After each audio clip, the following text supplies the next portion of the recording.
আমার ভাইটা আজকে থেকে কিছুদিন আগে তার মা বাবার কাছ থেকে বিদায় নিয়ে এই রাস্তা দিয়ে হেঁটে হেঁটে গিয়েছিল বেঙ্গলোর, আর আজকে বাড়ি ফিরতেছে লাশ হয়ে। এর থেকে কষ্টের বিষয় আর কিছু হতে পারে না। যেই ভাইটাকে আমরা হাসি মুখে বিদায় দিয়েছিলাম বেঙ্গলোর যাওয়ার সময়, আর আজকে আমাদের কুলে বাড়িটা ফিরতেছে লাশ হয়ে। কি আর করবো, এটাই আমাদের জন্য হয়তো অপেক্ষা করতেছিল। আপনারা দেখতেছেন আমার ভাইয়ের লাশটা নিয়ে বেঙ্গলোর থেকে অ্যাম্বুলেন্স চলে আসছে।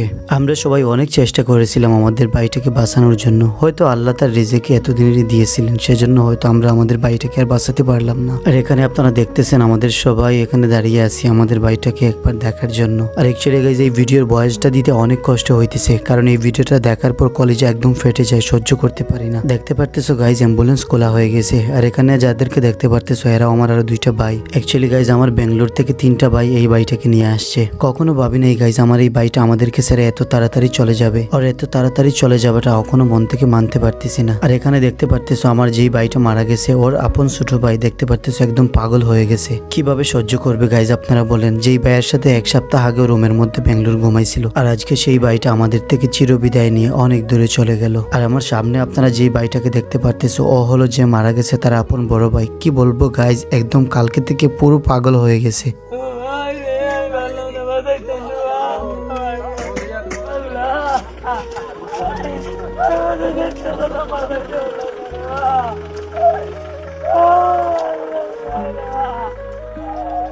একদম পুরো পাগল হয়ে গেছে গাইজ। কি বলবো আপনাদেরকে, আজকে যদি আমার এই ভাইটির বয়স অনেক বেশি হয়ে যেত তাহলে আমরা একবার সহ্য করতে পারতাম, কিন্তু আমাদের এই ভাইটা আমাদের ছেড়ে অনেক কম বয়সের মধ্যেই চলে গেল। এবার আপনারা দেখতে পারতেছো গাইজ আমরা আমাদের ভাইয়ের লাশটা নিয়ে ওদের বাড়িতে যাইতেছি। দেখেন গাইজ আজকে থেকে কিছুদিন আগে হয়তো আমার ভাইটা এই রাস্তা দিকে হেঁটে হেঁটে গিয়েছিল, আর আজকে ফিরতেছে কিভাবে সেটা তো আপনারা দেখতেছেন। অ্যাকচুয়ালি গাইজ আমাদের মানুষের জীবনের কোনো গ্যারান্টি নাই, আজকে আমরা ভালো আছি কালকে হয়তো নাও থাকতে পারি। কারণ দেখেন গাইজ যেই ভাইয়ের সাথে একসময় আমরা অনেক খেলাধুলা করেছিলাম আজকে আমাদেরকে রেখে বাড়িটা চলে গেল। আর আপনারা দেখতেছো গাইজ আমার এই ভাইটা শেষবারের মতো তার বাড়িতে ঢুকতেছে। এইবার যদি বাড়ি থেকে বের হয় আর কখনো বাড়িতে আসতে পারবে না।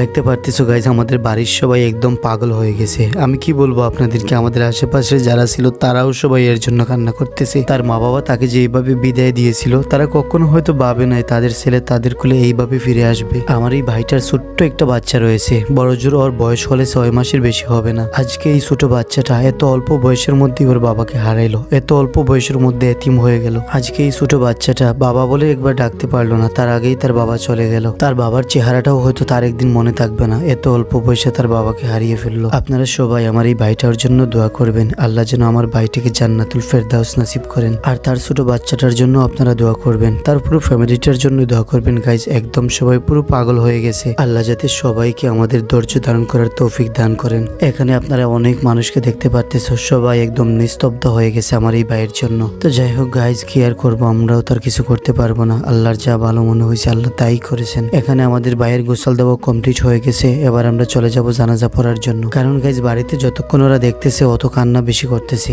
সেজন্য গাইজ তাড়াতাড়ি করে আমরা বাড়ি থেকে জানাজা পড়ার জন্য নিয়ে চলে গেলাম। দেখতে পারতেছো গাইজ জানাজা পড়ার পর আমার ভাইটাকে চিরবিদায় দিয়ে দিলাম। এবার আমি আপনাদের সবার কাছে আবারও রিকোয়েস্ট করব, আপনারা সবাই আমার এই ভাইয়ের জন্য দোয়া করবেন, আল্লাহ যেন আমার ভাইটাকে জান্নাতুল ফেরদাউস নসিব করেন।